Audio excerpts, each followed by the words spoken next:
Assalamualaikum warahmatullahi wabarakatuh.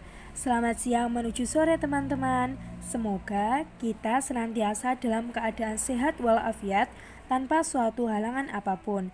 Amin, amin ya robbal alamin.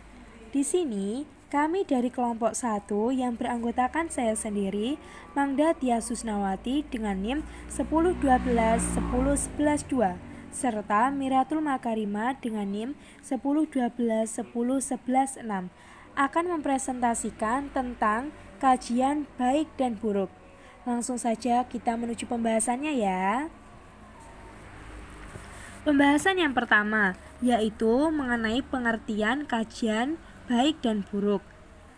Pengertian baik adalah sesuatu yang berharga untuk suatu tujuan. Sebaliknya, yang tidak berharga, tidak berguna untuk tujuan, yang merugikan atau yang menyebabkan tidak tercapainya tujuan adalah pengertian dari buruk. Seperti halnya pengertian benar dan salah, maka pengertian baik dan buruk juga ada subjektif dan relatif. Baik bagi seseorang belum tentu baik bagi orang lain. Masing-masing orang mempunyai tujuan yang berbeda-beda, bahkan ada yang bertentangan, sehingga yang berharga untuk seseorang atau suatu golongan berbeda dengan yang berharga untuk seseorang atau suatu golongan lainnya. Akan tetapi, secara objektif, walaupun tujuan orang atau golongan di dunia ini berbeda-beda, sesungguhnya pada akhirnya semuanya mempunyai tujuan yang sama, sebagai tujuan akhir dari tiap-tiap sesuatu. Bukan saja manusia, bahkan binatang pun mempunyai tujuan. Dan tujuan terakhir dari semuanya itu adalah bahwa semuanya ingin baik, dengan kata lain semuanya ingin bahagia.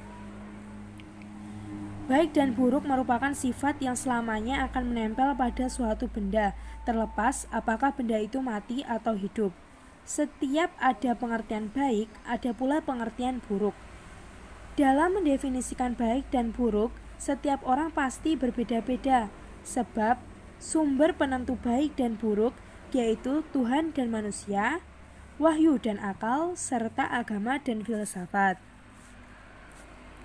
Terdapat beberapa pendapat mengenai pengertian baik dan buruk. Menurut Poerwadarminta, dalam Kamus Umum Bahasa Indonesia menyebutkan bahwa baik memiliki arti elok, patut, teratur, berguna, manjur, tidak jahat, sembuh, pulih, selamat, atau tak kurang sesuatu apapun.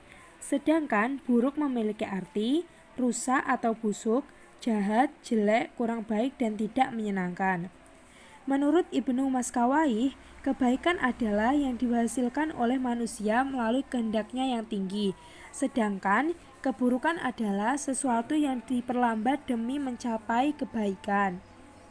Sedangkan menurut Muhammad Abduh, kebaikan adalah apa yang lebih kekal faedahnya sekalipun menimbulkan rasa sakit dalam melakukannya.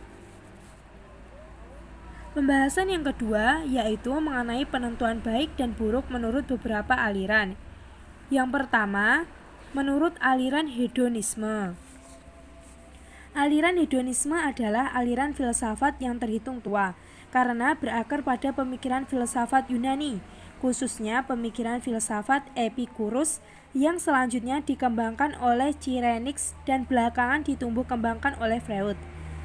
Aliran hedonisme berpendapat bahwa perbuatan yang baik adalah perbuatan yang banyak mendatangkan kelezatan, kenikmatan, dan keputusan nafsu biologis.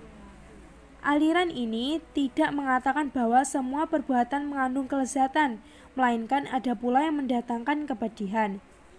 Epikurus sebagai peletak dasar paham ini mengatakan bahwa kebahagiaan atau kelezatan itu adalah tujuan manusia. Tidak ada kebaikan dalam hidup selain kelezatan, dan tidak ada keburukan kecuali penderitaan. 2. Menurut aliran adat istiadat atau tradisionalisme sosialisme, tiap umat manusia mempunyai adat atau tradisi dan peraturan tertentu yang dianggap baik untuk dilaksanakan. Jadi, seandainya manusia itu menyalahi adat istiadat bangsanya, maka hal ini sangat dicela dan dianggap keluar dari golongannya. Aliran adat istiadat berpendapat bahwa yang menjadi norma baik dan buruk ialah tradisi atau adat kebiasaan.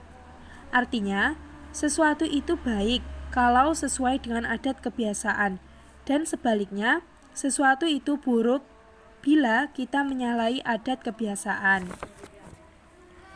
Adapun sumber daripada adat kebiasaan adalah A. Perbuatan-perbuatan yang dilakukan oleh nenek moyangnya. B. Perbuatan atau peristiwa secara kebetulan meskipun tidak berdasarkan akal. C. Anggapan baik nenek moyangnya terhadap sesuatu perbuatan yang akhirnya diwariskan secara turun-temurun. D. Perbuatan orang-orang terdahulu. Yang ketiga, menurut aliran intuisisme atau humanisme, intuisi merupakan kekuatan batin yang dapat menentukan sesuatu sebagai baik atau buruk dengan sekilas tanpa melihat akibatnya. Kekuatan batin atau kata hati merupakan potensi rohaniah yang secara fitrah telah ada pada diri setiap orang. Aliran intuisme ini berpendapat bahwa pada setiap manusia mempunyai kekuatan insting batin yang dapat membedakan baik dan buruk dengan sekilas pandang. Perbuatan yang baik adalah perbuatan yang sesuai dengan penilaian yang diberikan oleh hati nurani atau kekuatan batin yang ada dalam dirinya. Dan sebaliknya, perbuatan buruk adalah perbuatan yang menurut hati nurani atau kekuatan batin dipandang buruk. Yang keempat, menurut aliran utilitarianisme, utilis memiliki arti berguna. Dalam hal ini, kegunaan memiliki arti bermanfaat serta tidak hanya berhubungan dengan materi, melainkan juga dengan yang bersifat rohani dan bisa diterima. Dalam hal ini, jika yang digunakan itu hal-hal yang tidak menimbulkan kerugian bagi orang lain.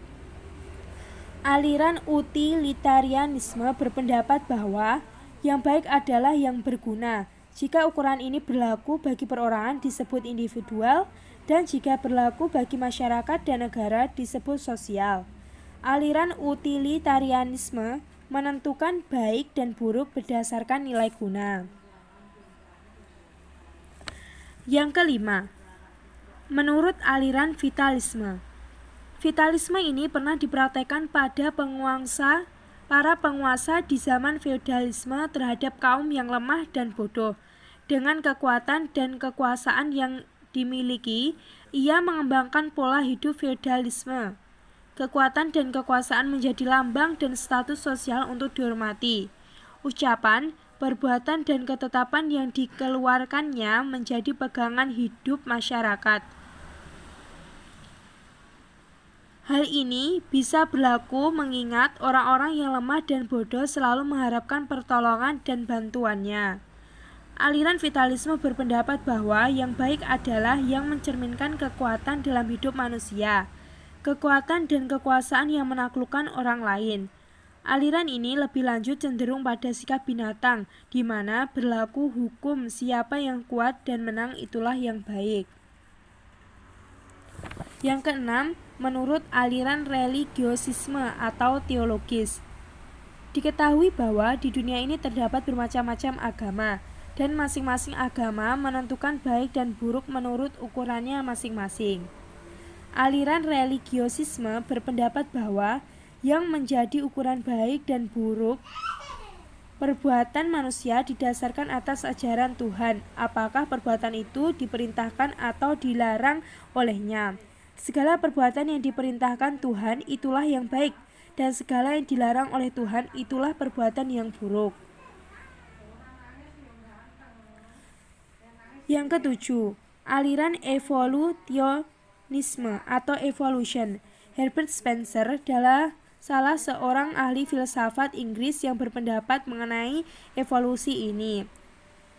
Ia mengatakan bahwa perbuatan akhlak itu tumbuh secara sederhana, kemudian berangsur meningkat sedikit demi sedikit, berjalan ke arah cita-cita yang dianggap sebagai tujuan. Perbuatan itu baik bila dekat dengan cita-cita, dan perbuatan itu buruk bila jauh dari cita-cita. Aliran evolusionisme berpendapat bahwa segala sesuatu yang ada di alam ini mengalami evolusi, yaitu berkembang dari apa adanya menuju kepada kesempurnaannya. Pendapat seperti ini tidak hanya berlaku pada benda-benda yang tampak saja, seperti binatang, manusia, dan tumbuh-tumbuhan, namun juga berlaku pada benda yang tidak tampak, seperti akhlak dan moral. Pembahasan yang ketiga yaitu mengenai baik dan buruk menurut ajaran Islam. Ajaran Islam adalah ajaran yang bersumber dari wahyu Allah, yakni Al-Quran, yang dalam penjabarannya dilakukan oleh hadis Nabi Muhammad. Menurut ajaran Islam, penentuan baik dan buruk harus didasarkan pada petunjuk Al-Quran dan hadis. Untuk menghasilkan kebaikan sendiri, Islam memberikan tolak ukur yang jelas, yaitu selama perbuatan yang dilakukan ditujukan untuk mendapat keridhaan Allah yang dalam pelaksanaannya dilakukan dengan ikhlas. Selanjutnya, dalam menentukan perbuatan yang baik dan buruk, Islam memperhatikan kriteria lainnya, yaitu dari segi cara melakukan perbuatan ini. Seperti seseorang yang berniat baik tapi dalam melakukannya menempuh cara yang salah, maka perbuatan tersebut dipandang tercela. Dalam kehidupan nyata, hal ini dapat direalisasikan sebagai berikut. Contohnya, orang tua yang memukul hingga cacat seumur hidup tetap dinilai buruk, meskipun niatnya agar anak tersebut menjadi baik. Perbuatan yang dianggap baik dalam Islam juga adalah perbuatan yang sesuai dengan petunjuk Al-Quran dan hadis. Dan perbuatan yang buruk adalah perbuatan yang bertentangan dengan Al-Quran dan hadis. Dengan demikian, Al-Quran dan hadis bukanlah sumber ajaran yang eksklusif atau tertutup, tetapi bersikap terbuka untuk menghargai bahkan menampung pendapat, akal pikiran, adat istiadat, dan sebagainya yang dibuat oleh manusia. Dengan catatan, semuanya itu tetap sejalan dengan petunjuk Al-Quran dan hadis. Demikian presentasi dari kelompok kami. Atas perhatiannya kami ucapkan terima kasih. Wabillahi taufiq walhidayah. Wassalamualaikum warahmatullahi wabarakatuh.